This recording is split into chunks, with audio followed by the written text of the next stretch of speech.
mahali popote ulipo, unapotutangaza kutotazama kwa mitandao na wewe uliye hekaluni, nataka tufungue pamoja kitabu cha Isaia, nabii Isaya sura ya 55 kwa jina la Yesu Kristo, sura ya 55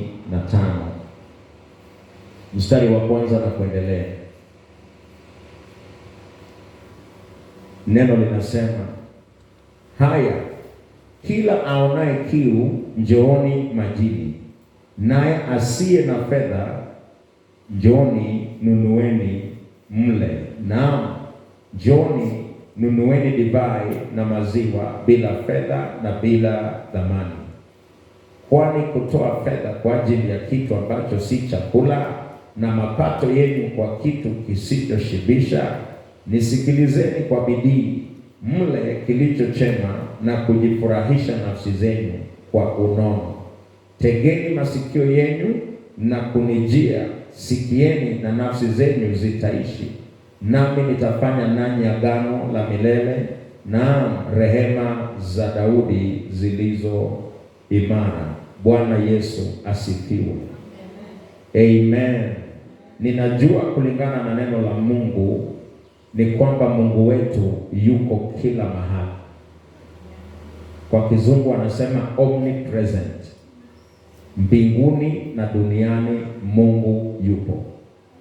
Na basi hii maandishi ama maandiko inakuwa ya utata kidogo, maana kama Mungu yuko kila mahali, then inamaanisha hakuna haja ya kuita watu. Because siwezi sema njoo na niko na wewe penye uko. Sijui kama tuko pamoja. Ukiona mwito ni kwa sababu hauko mahali mwenye anakuita hapo. So kuna asili ya Mungu iliyo kila mahali, lakini kuna uwepo wa Mungu isiyo kila mahali. Amen. Na hivyo basi ni furaha kuu. Hii ni jambo moja la kufurahia, na huenda mtu asifahamu. Wakati milango ya makanisa zinafungwa, mtu anaweza kosa kufahamu kiroho ina uzito kiasi gani. Neno linasema njooni kila aonaye kiu, njooni majini, naye asiye na fedha njooni nunueni mle. Njoo. Tunapokutanika kwa nyumba ya Mungu, tumekuja kisimani.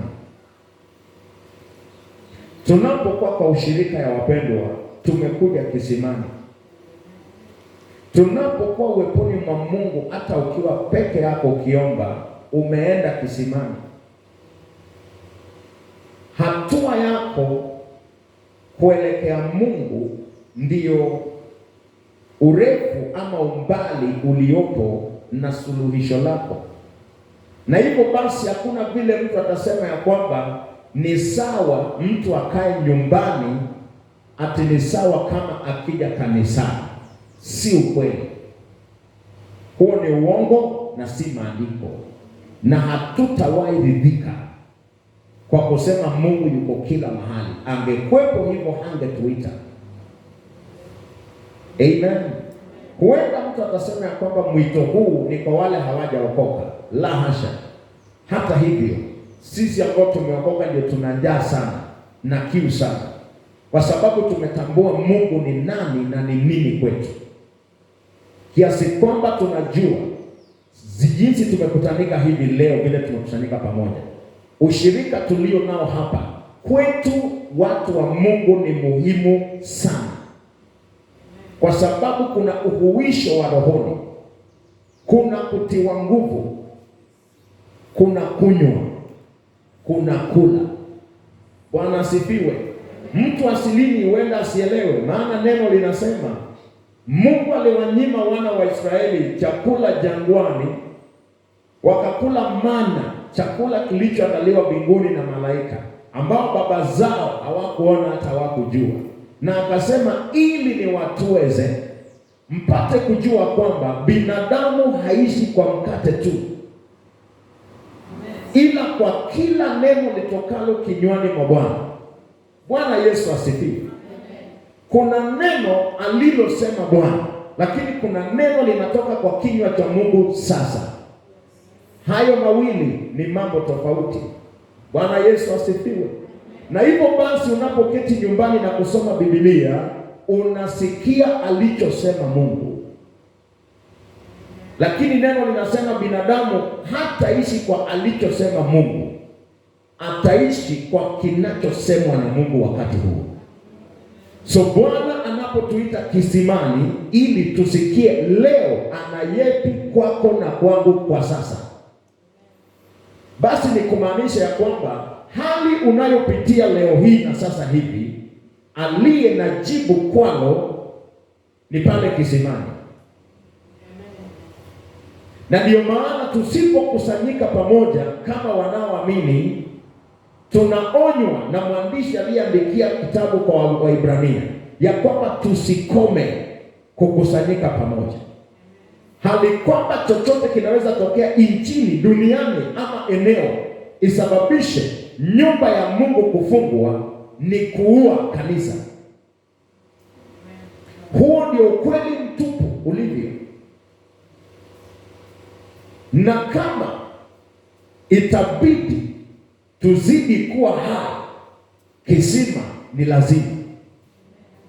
Na hivyo nataka kushukuru sana yule ambaye amepatikana na yule ambaye amekuja. Ni ombi langu, mtoto wa Mungu, ya kwamba tufahamu jambo hili. Amen. Mahali popote ulipo, Mungu yuko pale, lakini ukimtafuta hapo kwa kenye unamtafutia, ndipo utamuona. La si hivyo, anaweza kuwa hapo hapo na usimuone wala kumhisi. Na ndio maana mwito huu ni kwamba tuwe makini. Haleluya. Ya kwamba kuna mahali na eneo alichotenga Mungu penye sio uwepo wake ulio kila mahali unapatikana. Uwepo wake ulio wa kipekee, kwa hali pekee na watu wa pekee kwa wakati wa pekee. Na hivyo wapendwa, tunapokuja kwenye kusanyiko la watakatifu, tuwe makini kwamba sio tu kuja kutimiza sheria za Jumapili. Tumekuja kisimani. Na niombe langu uliye hapo, Bwana akunyweshe. Uliye na kiu rohoni akunyweshe.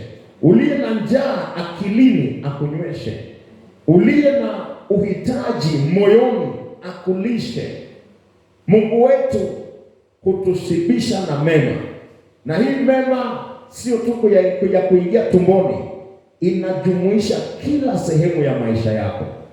Na hivyo ninashukuru Mungu mchana wa leo, ni kabla sijamaliza, neno la Mungu linasema ya kwamba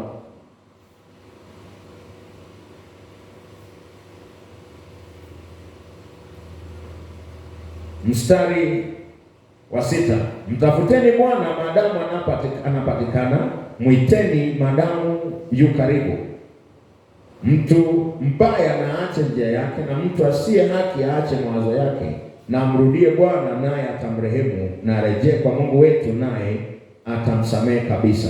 Maana mawazo yangu si mawazo yenu, wala njia zenu si njia zangu, asema Bwana. Kwa maana kama vile mbingu zilivyo juu sana kuliko nchi, kadhalika njia zangu na zi juu sana kuliko njia zenu, na mawazo yangu kuliko mawazo yenu. Maana kama vile mvua ishukavyo na theluji kutoka mbinguni, wala hairudi huko, bali huinywesha ardhi na kuzalisha na kuichipuza, ikampa mtu apandaye mbegu na mtu alaye chakula, ndivyo litakavyokuwa neno langu litokalo katika kinywa changu. Halitanirudia bure, bali litatimiza mapenzi yangu, nalo litafanikiwa katika mambo yale niliyolituma. Neno la Mungu haipingiki na haishindwi.